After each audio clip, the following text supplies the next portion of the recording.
Hello and welcome back to SJ Cartier Limited Convos.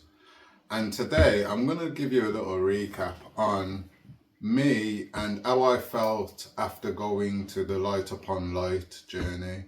So if you've seen my YouTube over the last couple of days, I've spoke about me actually reminding myself this year of who I actually am and what actually consists of me, because I feel like, as I learned from the show on Friday, our journeys with all this social media, with all life, with a lot of changes in my life particularly as well, not just the worldly life as well, I realise certain things do sidetrack us and we all get lost on our journey.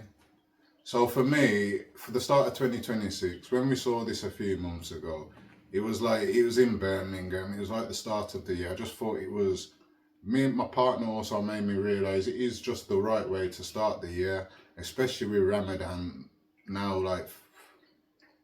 coming up to 6 weeks away. You know what I'm trying to say? So for me, I feel like going to this really enlightened me to who I am. And also, it will also now enlighten you also again to who I am, because I think some people may not actually know my identity or really know me, because I don't actually look a particular way that looks as, let's say, I am Muslim. And I think in my life, I've been Muslim since I was 17 and I'm 37 now. So I've been Muslim for 20 years. And for me, in my life, I've held the Deen and Islam and Allah in my heart. And when I explain now and going, you'll see what this actually done for me. So I've got 3 points that I'm going to mainly focus on, but they're going to go breaking down into bits. You may see them as shorts after. So the first point I want to go into is I reminded myself how, although I never forget Allah, how much I really was forgetting Allah.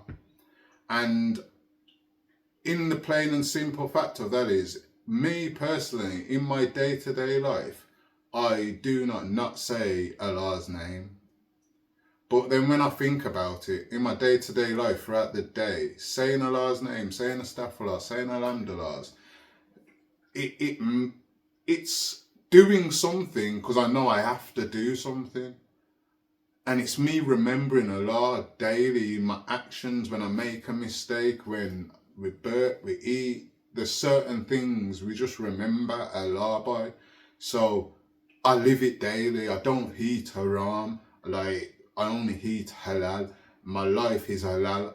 There's certain things that obviously I may do that I know I need to cut out, but I also know they are haram. I do not drink alcohol because I realise that is something from a shaitanic thing that just changes everybody. So there's certain things that I kind of live my life by, even though I know I'm a human and I make mistakes and I do things wrong and do things I shouldn't.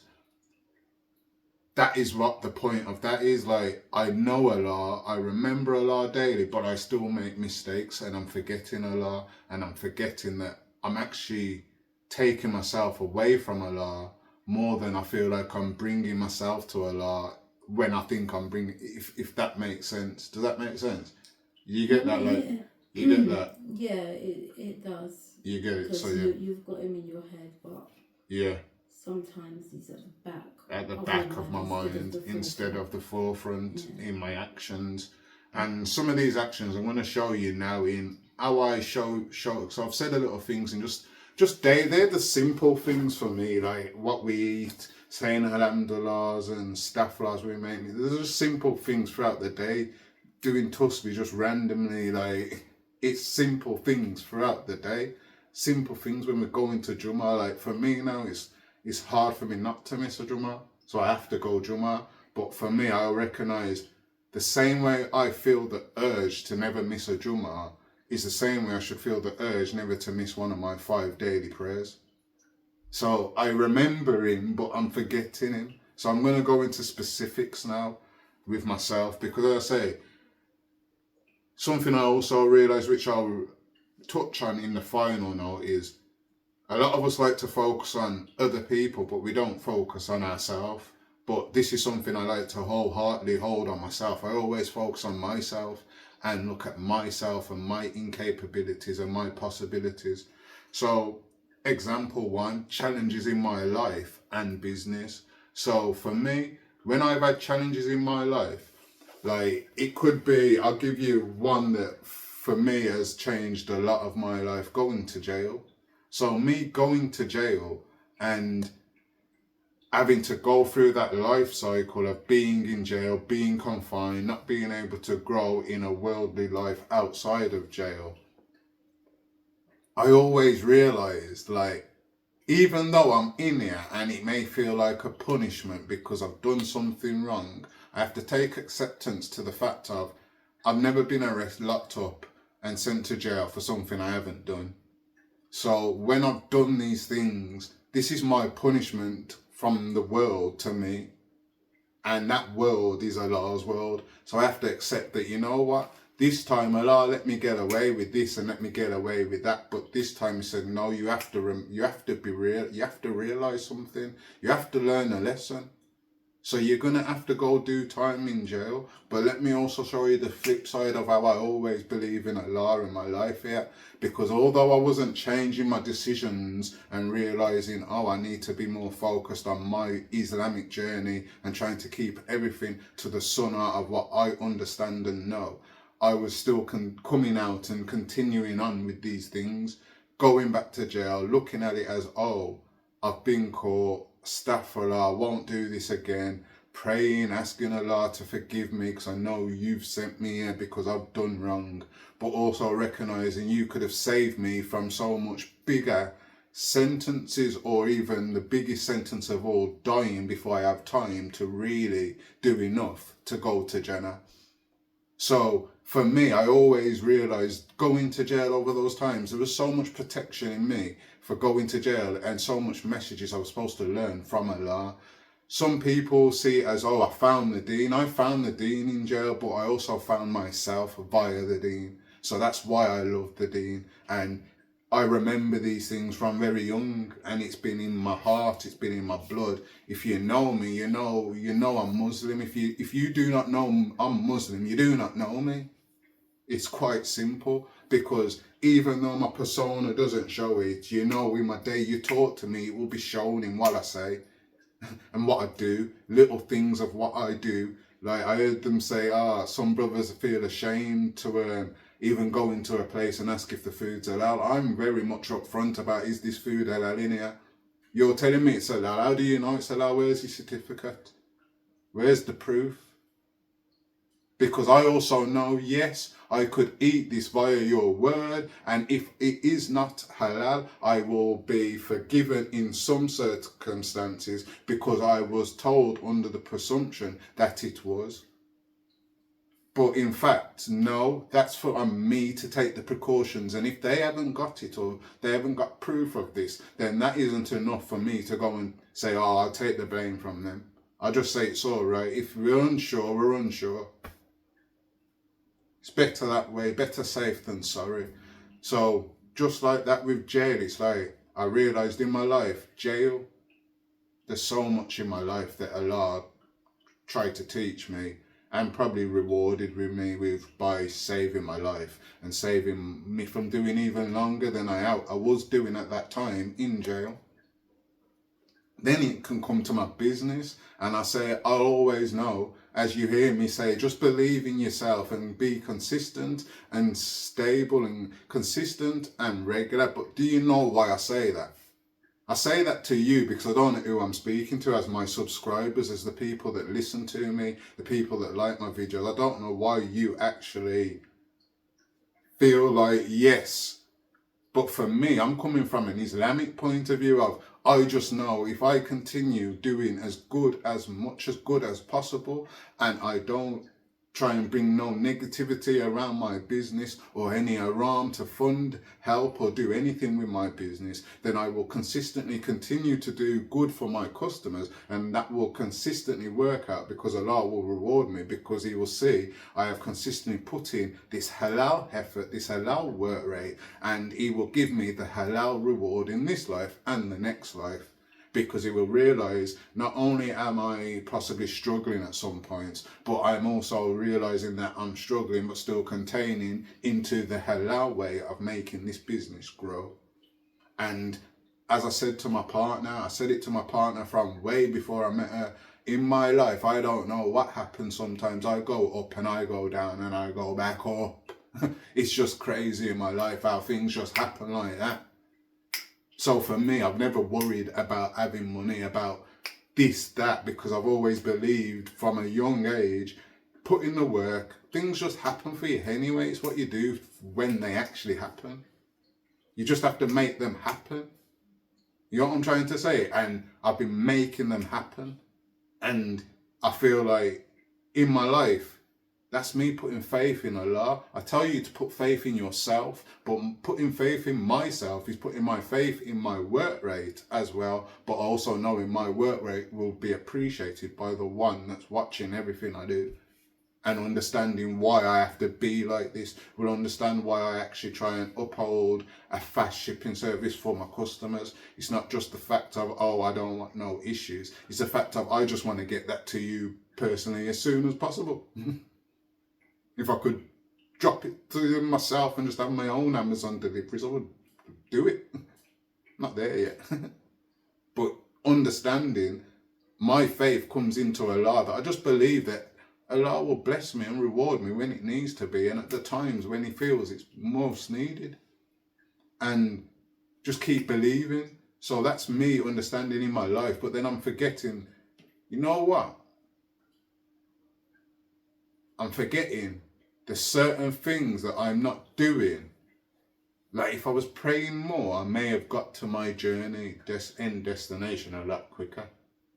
So although I know I'm going to get where I need to get to, and I know Allah keeps blessing me where I need to get to, I also know Allah could have blessed me more if I was doing more.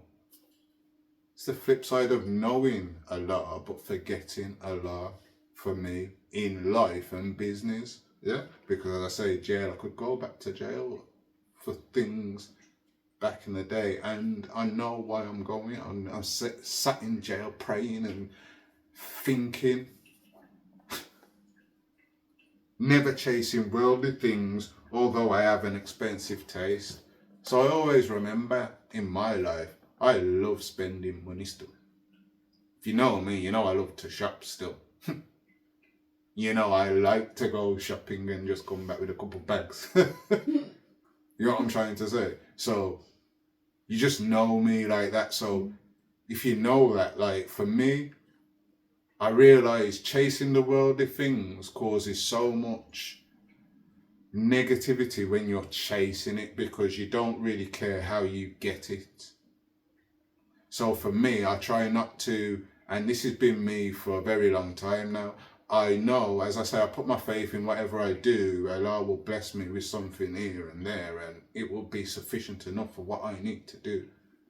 But I also know, like, what was I trying to say, yeah. Sorry. Yeah, I also know there's times I've been out there and I'm just chasing the money. I was just chasing women. I was just chasing lifestyle. Just chasing. And I tried to reel it all back in, because I realised when you start chasing and chasing and chasing, that's where you get carried away in your life. And as I say, you start doing things that Allah's then not proud of you for. So I could be chasing money. By chasing money, I could be doing so many people things wrong just to get this money, because by me, I could just do it the normal way and get that money sufficiently enough. But because I'm trying to make more than what I'm chasing more, I'm trying to break it down a bit more, or I'm trying to do other things to make it more profitable for me.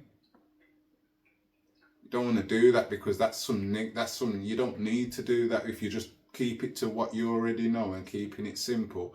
you being chasing and greedy will just lead to other things, and it will lead to either upset people, it will lead to poor service, it will lead to no continuity,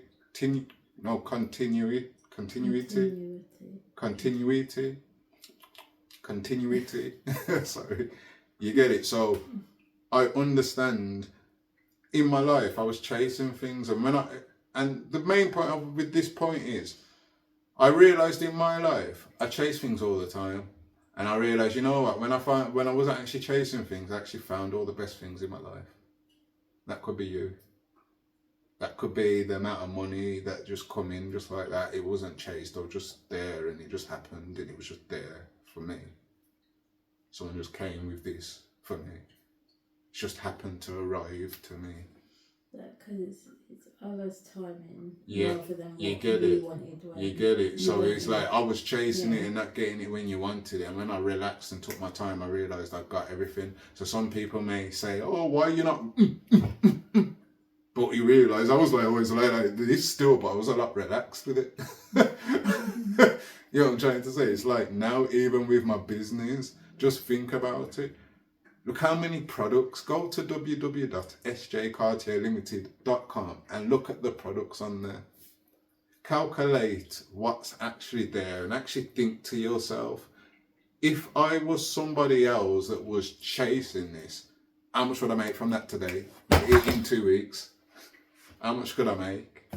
I could make so much, couldn't I? But also knowing chasing that leads to more everything else that may not be suitable for the business at the time, if that makes sense. So for me, I don't chase it, it happens. And that's the premise of my business and why I've got my website. I feel like even though I obviously have to do some promotions, obviously I have to do some marketing, obviously I have to interact with customers and I have to do the work rate. I understand this. We all have to do this. I can't just sit down and expect it to happen. But I also don't have to feel like I have to go 100 miles per hour all throughout the day, although my mind and my body is moving still at that 100 miles per hour, if that makes sense. So if you're consistently moving, but you're not trying to do that all the time, you're not going to drain yourself out, you're not going to be fatigued. It's like a race, you know what I'm trying to say? Steady wins the race in the end of it. You know what I'm trying to say? So it's that same thing. Don't chase. There's so many sayings, and this is something I learned from yesterday again. Well, not yesterday, Friday. But it's like, sometimes we're all chasing, and when we stop chasing, we realise it happens, and we put it down to all these other karma and all these other things. And in fact, it's just Allah's timing, not yours. And we can't plan that, or no other thing can plan that other than Allah. And Allah's got it scheduled for us. Do you get it? Like, we can change it by our good deeds or our bad deeds. We could get closer to that with our good deeds, or we could get further away with our bad deeds. But understanding that it's going to come to you whenever it's going to come to you means you shouldn't have to run and chase for it consistently throughout the day. Even though you know your working rate, my work rate behind the scene may be different to what's being seen, if that makes sense. Whereas all you see is everybody trying to be seen. Nobody's really allowing you to find them, if that makes sense. They're not allowing you to find them. They're just getting this hashtag, this AI, this thing that they're connected to, and they're just saying, here you are, right in your face. The system's telling you what to look at. Yeah. You know what I'm trying to say? It's like a system tells you what to look at instead of what you really want to look at. It's not personable. It's personal, but it's not personal enough to say that that's what you really need right now. Because it's telling you what it thinks you need. It doesn't tell you what you really need. Yeah. And that's the same thing that we heard yesterday or Friday. Because, we watched it again. So obviously I went to the live. Obviously, partner wasn't able to come to this one, unfortunately. Inshallah, the next ones we can go to, yeah? But we watched this last night again, together as a couple.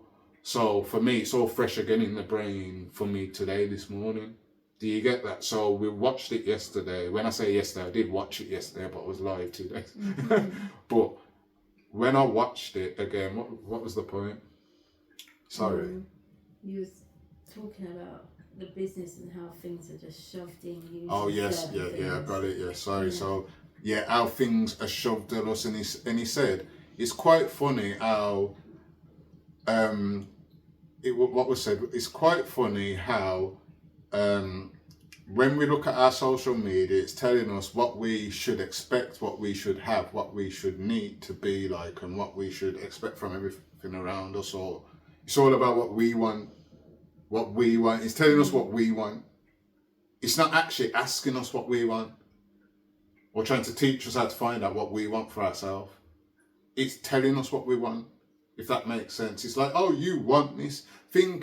Just think, for example, you're in a hobby right now. You're in a hobby. And really think about the things that really touch you. Not the things that you see. Because, I'm not going to lie, we can go to some people want to get all the absolute Batman, some people want to get all the Yamals. So I'll go comics and football cards. People want to get those things. So people want to get the Yamal football cards. People want to get the absolute Batman comics right now. These are like things that people are chasing for, yeah. But then when a lot of people sit down and think, what do you really like? Whether that be your football team or football player you like to collect, whether you can afford to or not, who would that be in trading cards? Is that really your man? When you think about the comic books you like to read or the artwork you really love, yes, we know we like Absolute Batman because I like Absolute Batman. Yes, I'd love some Yamal rookies on autos. Yes, let's not go far away from that. I'm thinking about what we really like though, not what is one of the selections that you'd accept and feel part of some type of fad that is being pushed in your face. Because everywhere you look, you're going to see Yamal cards. Everywhere you look, you're going to see Absolute Batman. But then for me, I know I love Black Panther comics, so why do I not see so many Black Panther comics shoved in my face for me to look for? I do love Liverpool. I do love certain Barcelona and Juventus players. Why are they not shoved in my... You know what I'm trying to say? Like, why is it the things that they want me to look at shoved in my face? If that makes sense. No. Do you get that? Yeah. And that's what's going on. And it's the same with the mindset things that is shoved in your face. And I thought about the things, and I'm quite lucky for me. I thought about the things, and a lot of my things are actually telling you how, this is how I may be slipping, how your journey is a bit different to everyone's and why it is.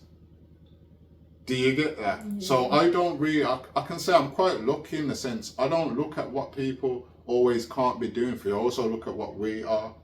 I like things that tell me what I am in the self of my journey, and I'll be consistent, patience, these things of believing in yourself. Don't allow people to trick you out of a position, but continue on your journey because you have to keep it in 100. You know what I'm trying to say? I love people that go against people that think they can corrupt certain other people. I love them. Do you get that? Because that's how I feel. So I do get a lot of those things as well. But then sometimes I think, why is these other things pushed onto my face? And it's just negativity. I don't want negativity on my team. I don't want negativity. Like, Bounce was talking about Shade Borough and he don't like them. I saw Shade Borough popping up in my feed for ages. I was not liking their posts. So I didn't like them. I followed them because obviously it was black culture. But in the end of it, I didn't like them because I realised, without realising it, because as I say, this is where we remember a lot, but we forget. So I realise I shouldn't be liking certain negativity things, but then there's certain negativity things, they're still in my feed. Why are they still in my feed? Because there's certain things I do still like that. That makes sense. Mm-hmm. Do you get that? But I can say I was quite proud of myself because I think a lot of my feeds are not that bad. Yeah, I think. Do you get what I'm trying to say? Things you post, a lot of historic things as well. Good. You know what I'm trying to say? That yeah. I do. Sorry. No, sorry. Yeah, I think a lot of things you post are really good because it's not like the person was saying. Normally, it's all about I'm the king of this, or Mm. you're a queen, so Yeah. don't take this, don't take that, and you don't have those things Do you get it? that are representing you in that way on your in my thing. feed. You and get it's that? quite hard to filter those things out sometimes, because they make you feel like you're being confident within yourself, when really it's quite an arrogant post. Do you get that? And but you it get tricks you into it tricks thinking you it's into not. thinking it's you're, not. You're just standing up for yourself. So- or something, but it's mad. difficult. Yeah. So again, this is me again. We're focused on worldly things here, basically. So it's that chasing, as we say, and allowing things that we even see on social media to allow us to chase, or feel like we're chasing now we're on social media. Because it could be the same with YouTube. Why is it that we could come on YouTube and all that they want to show us is the negativity on YouTube? Why are they not showing us how to build a business, build a website, do this, how to train our kids, why are we not seeing that in all of our feeds? There's so many YouTube channels on YouTube. Why is it we are focusing on the negative and all the clashing and the drama, and why is it? Because this is all of us. So even though I can think, feel like I'm almighty and I have a good feed here and there, I still have to realise what I do watch and listen and what comes up in my feed, because I think about it. Why is it in my feed? That makes sense. So it's crazy. So it's me remembering a lot in certain stages, but then forgetting it in so many other ways. And it's scary to think of when you actually self-evaluate. I've looked at how strong my Dean has made me, and it made me realise it makes me strong, but then it's also how to make it. It's made me strong in just believing in my faith and believing that Allah's going to bless me if I just continue doing good and good and good and good and good to as many people as possible whenever I have the opportunity or the possibility to do so. If I'm able to feed people knowledge, I try to teach somebody something about themselves, which also will show them a bit of softness, because I will talk about myself as well and show them how I feel I am not the best at some things, to make them realise this is not just an evaluation of you, this is an evaluation of myself.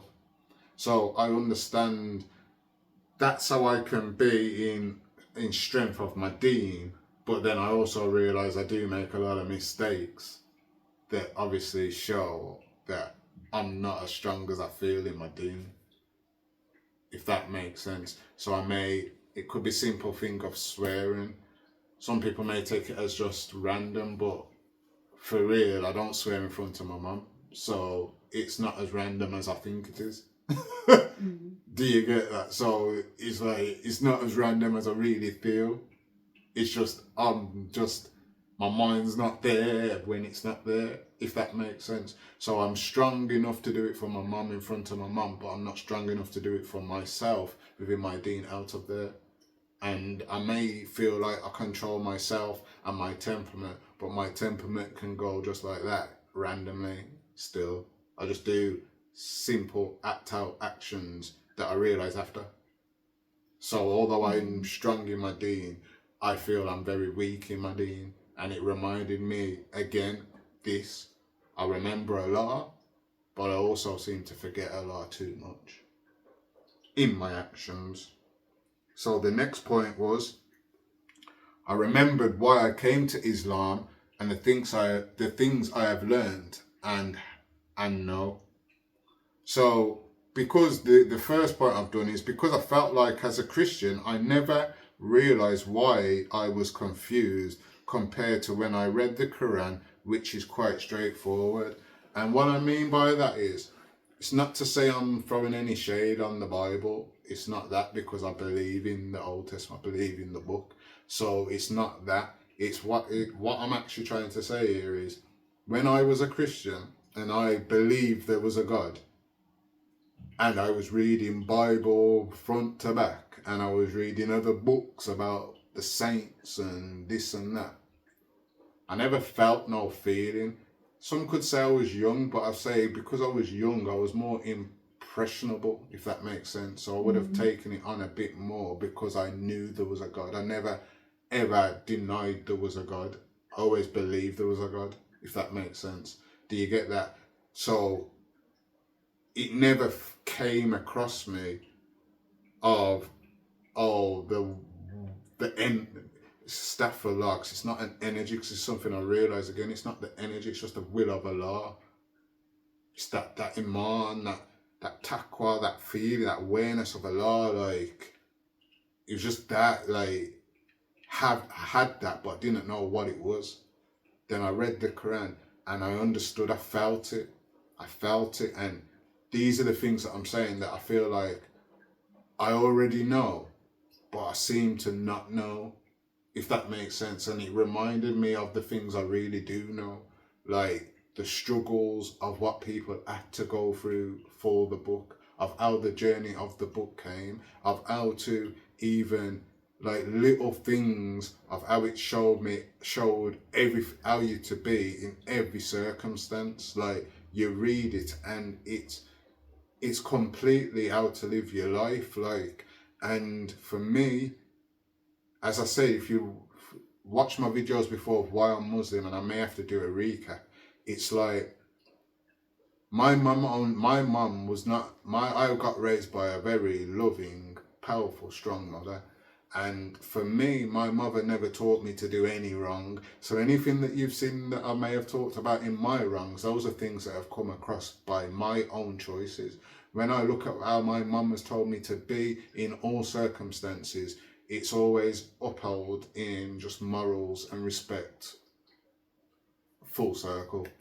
Morals and respect. So I realised how my mum expected me to be. I knew this, I just wasn't doing it.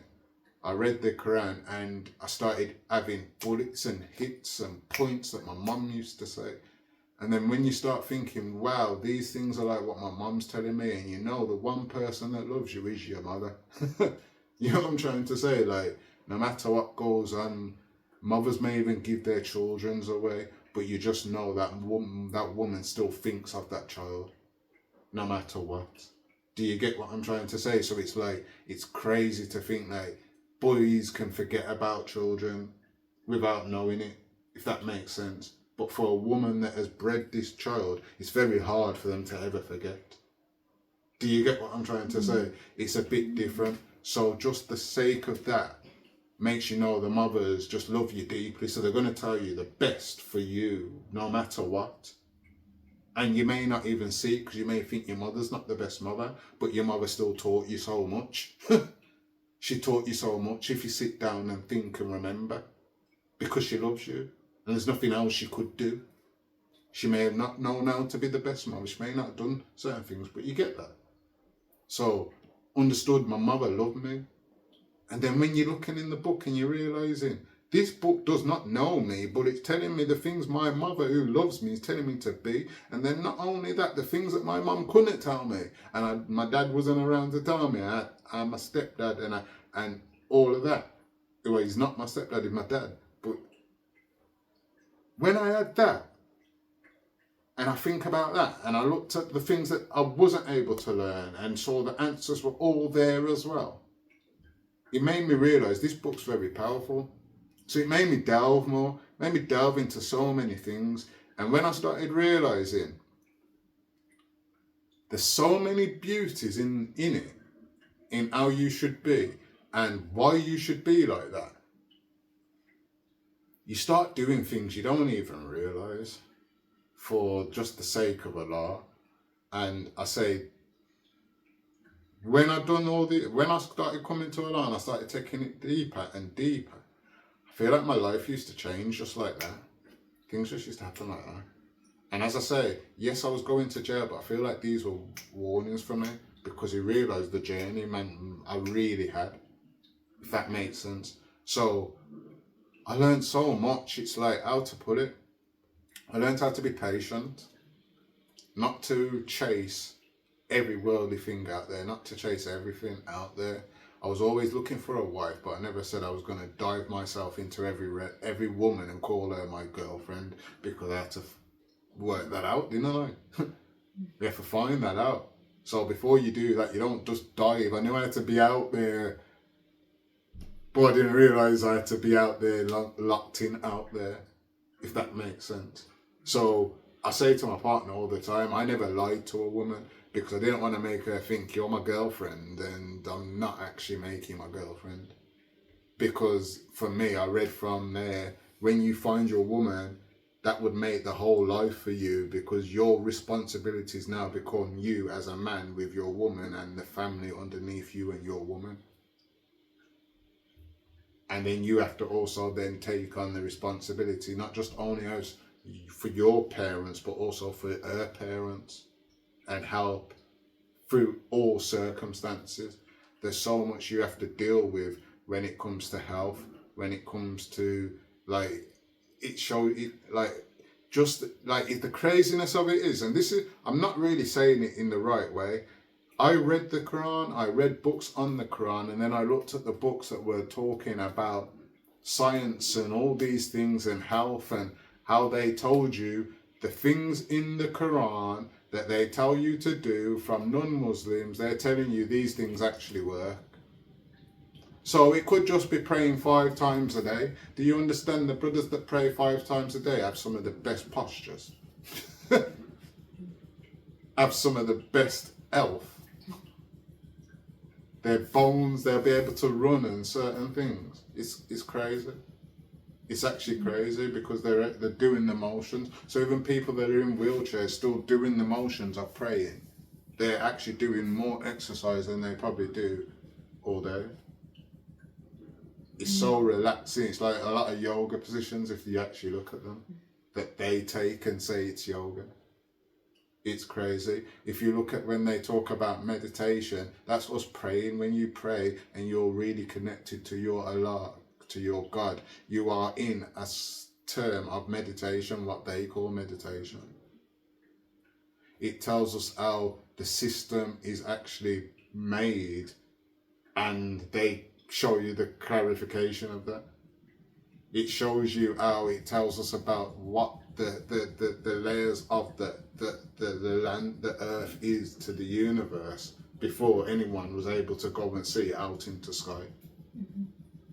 It shows us how to not actually use interest when we are when we are giving to someone that is in need. We either give charity or we give and expect the exact same back. It teaches us business, how to be in business, the things we are to sell and the things we are not to sell. It teaches us the things that we are supposed to put into our body and the things we are not to put into our body. And all these things are things that science and physicians and doctors and professionals have all proven to be better for our body.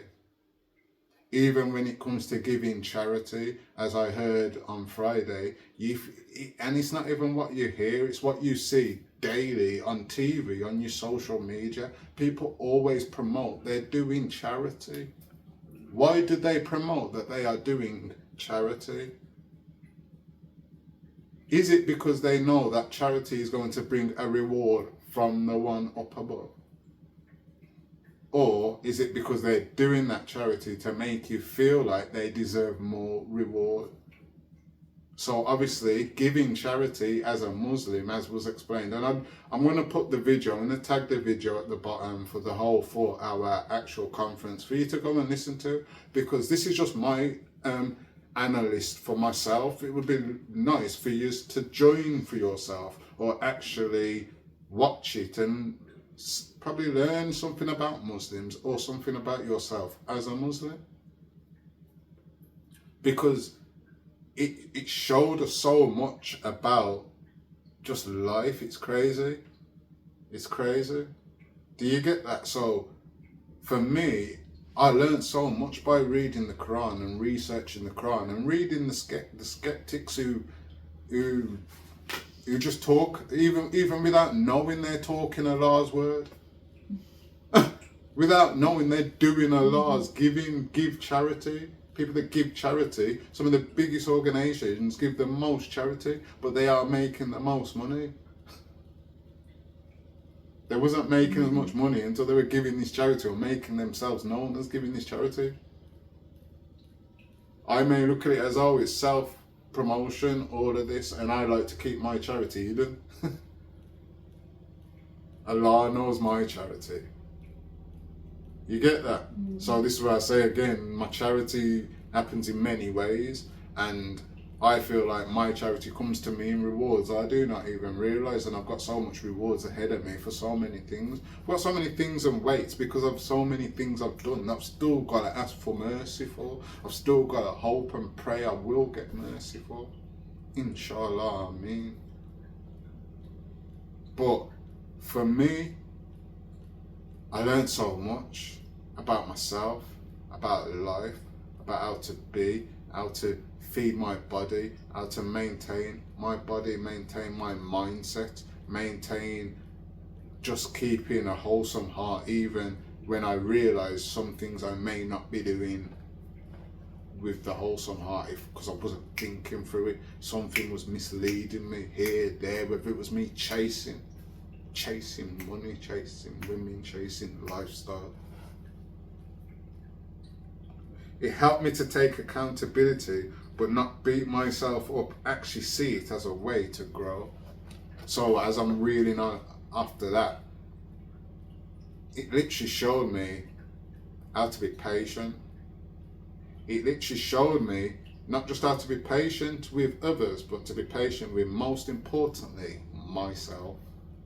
Because I realised things happen. I will make mistakes. I am a human being. I am not like an animal that is born, live to eat, make babies and die. I'm not like a plant that is here to live, grow, ferment, die.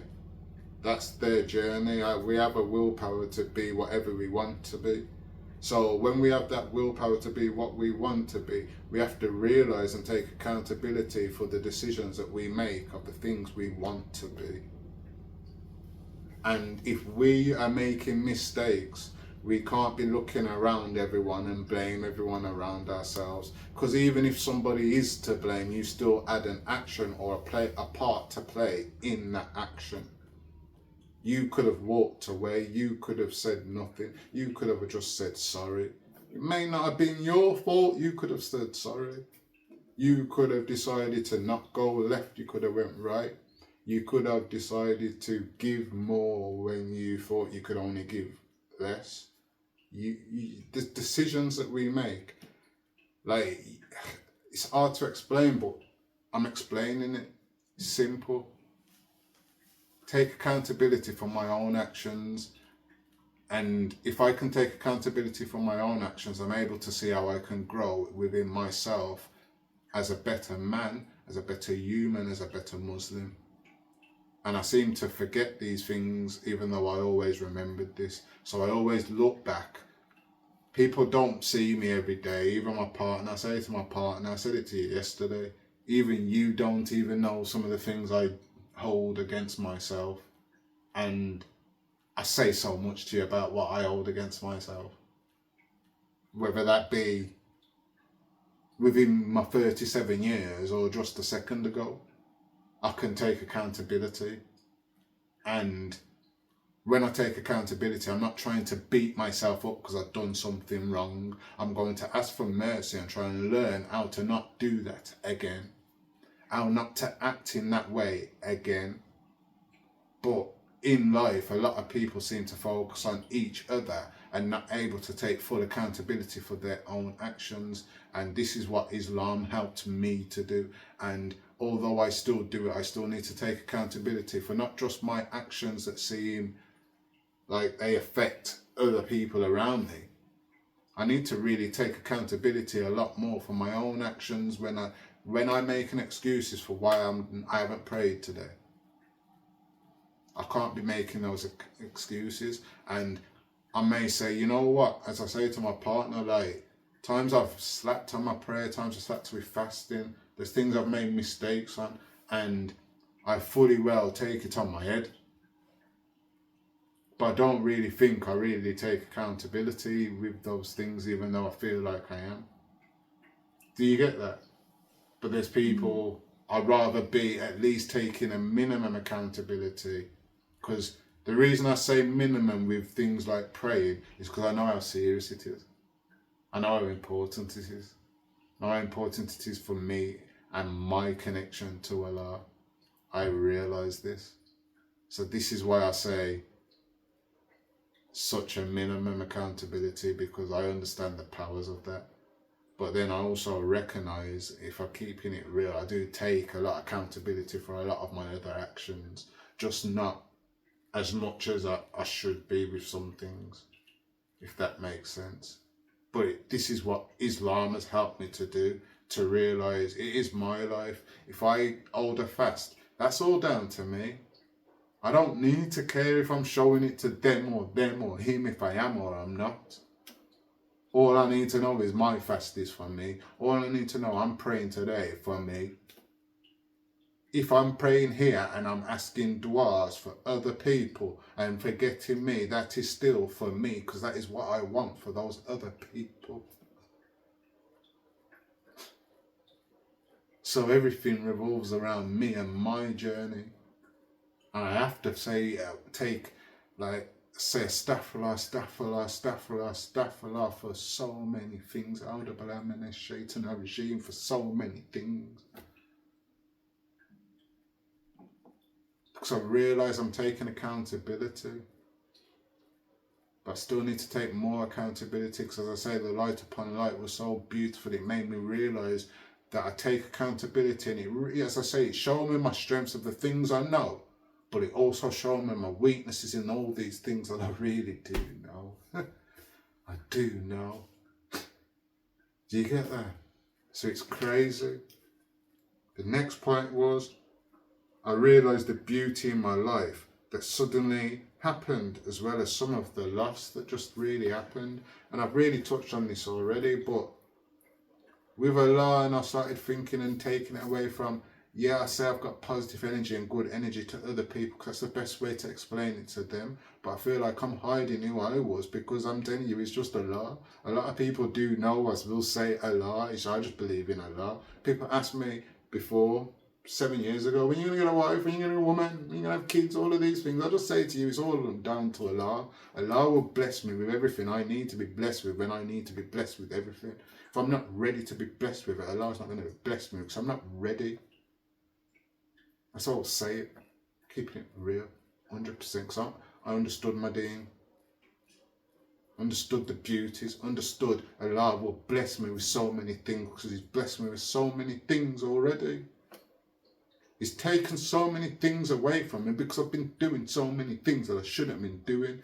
I wasn't adhering to who I should be as a Muslim man.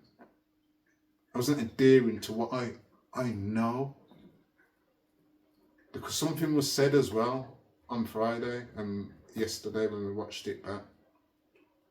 It was said like, the curse for the people that know is kind of scary. And they didn't say the curse or anything like that. You have to watch it back to know. But the understanding of it is, when you know what you know, but when it comes to whatever, yeah, and you still don't do it, that's worse than somebody that doesn't know, who does not do it. And it touches me. And I've said this to you many times, haven't it? I've actually said this, and this is where I say it's quite scary listening, because it's quite scary still, and a lot of people won't understand it.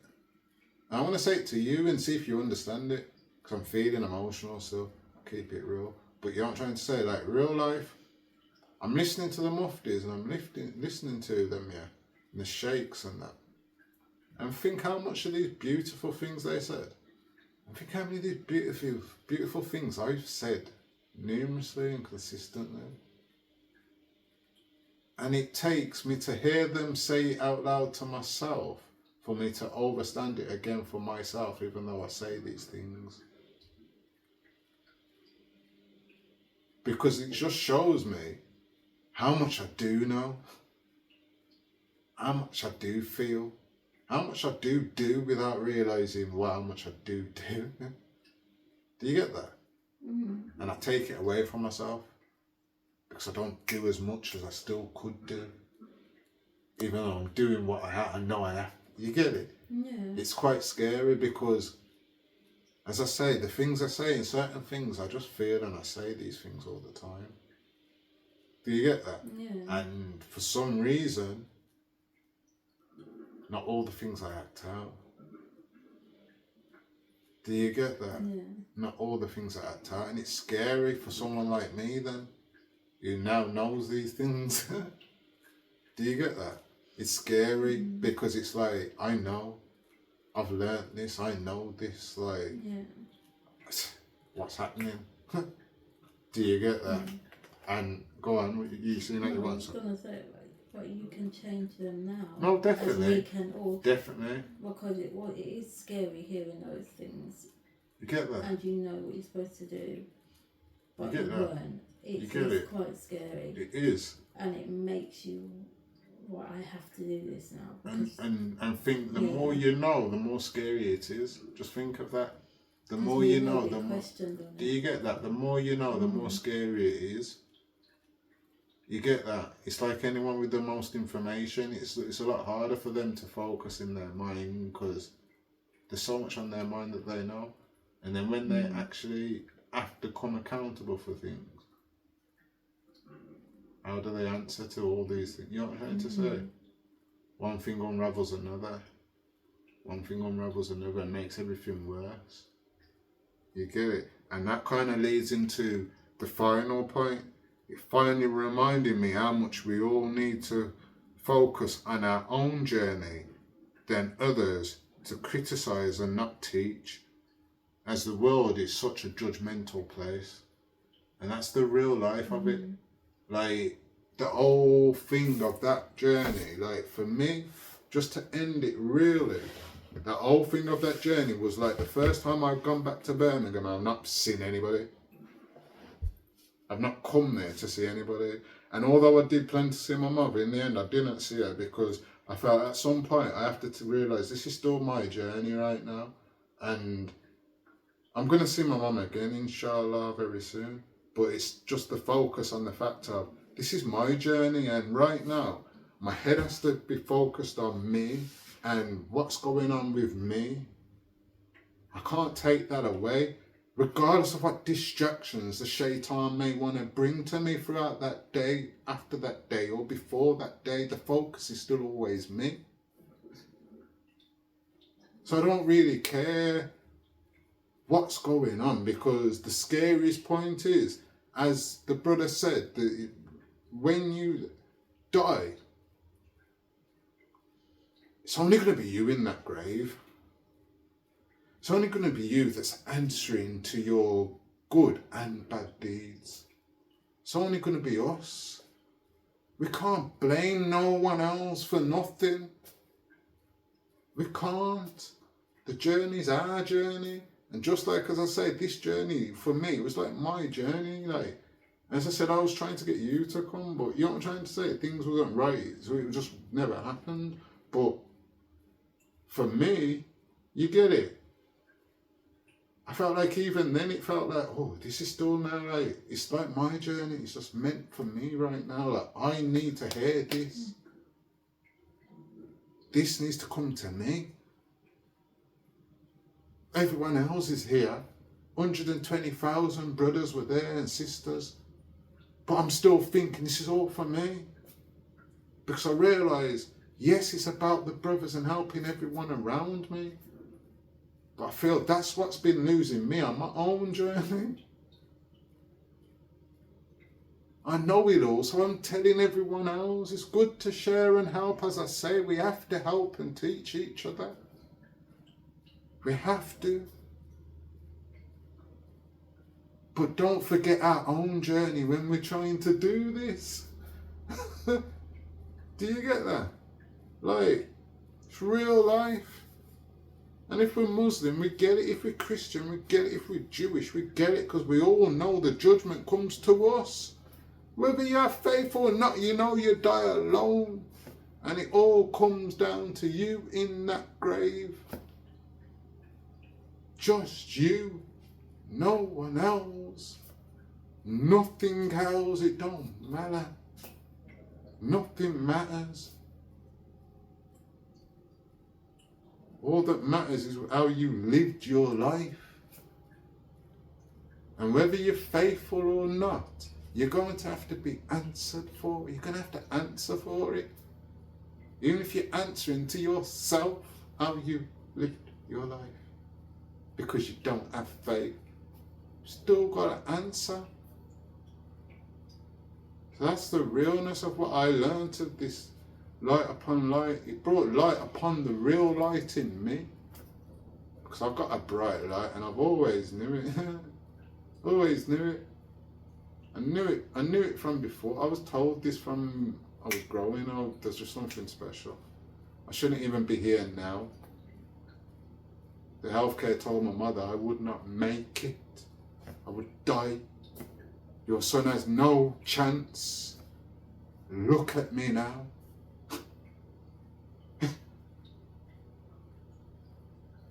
You know what I'm trying to say? So it's mad. See the light where there is light. Light upon light. It's just so beautiful. So beautiful. But yeah, I hope you enjoyed this little journey into what I learned from the Light Upon Light tour. It's on the Aman channel. I will tag the video from there in the bottom of this video for you to go and watch. It's 4 hours of your life. We spend 4 hours of our life scrolling social networks and listening to craziness. Yeah? So, hello. Let's take 4 hours of our life to bring ourselves closer back to the Dean. Because I feel like I've been brought back closer, even though I know I never left. And that's the scary bit. I never left, but you know what I'm trying to say. So yeah, thank you for joining us, Joe Cartier Limited Convos today. And I hope you enjoyed this little one today. Thank you.